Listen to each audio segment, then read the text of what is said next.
চলছে ইলিশের ভরা মৌসুম, তারপরেও বরিশালে দেখা নেই কাঙ্ক্ষিত ইলিশের। তবে গেল সপ্তাহের তুলনায় সরবরাহ কিছুটা বাড়লেও দাম চড়া। রূপালী ইলিশ কিনতে এসে রীতিমতো হিমশিম খেতে হচ্ছে সাধারণ ক্রেতাদের। বরিশালের পোর্ট রোড থেকে আরো জানিয়েছেন সহকর্মী অমিত হাসান। ছুটির দিনে বরিশালের পাইকারি বাজারে ইলিশের দাম বেশ চড়া।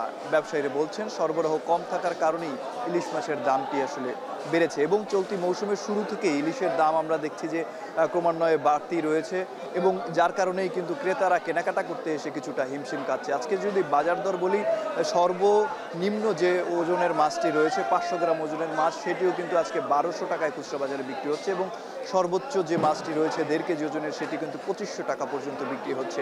এই মৌসুমে যে দাম থাকার কথা ছিল সে তুলনায় অনেক বেশি দামে বিক্রি হচ্ছে বলে ক্রেতারা কেনাকাটা করতে হিমশিম খাচ্ছেন এবং তারা বলছেন জরুরি অবস্থায় যদি বাজারটি নিয়ন্ত্রণ করা না যায় তাহলে ইলিশের স্বাদ থেকে বঞ্চিত হবে যারা সাধারণ মানুষ রয়েছেন তারা। এবং অন্যদিকে ব্যবসায়ীরা বলছেন যে এবছর চলতি মৌসুমে শুরু থেকেই কিন্তু ইলিশের সরবরাহ কম রয়েছে, নদীতে নাব্যতা সংকট এবং জেলেদের জালে পর্যাপ্ত পরিমাণ মাছ না পাওয়ার কারণেই এই মাছের দামটি বাড়তি রয়েছে। এই জন্য লোকসানে পড়ছেন যারা আড়তদার এবং ব্যবসায়ী রয়েছেন তারাও।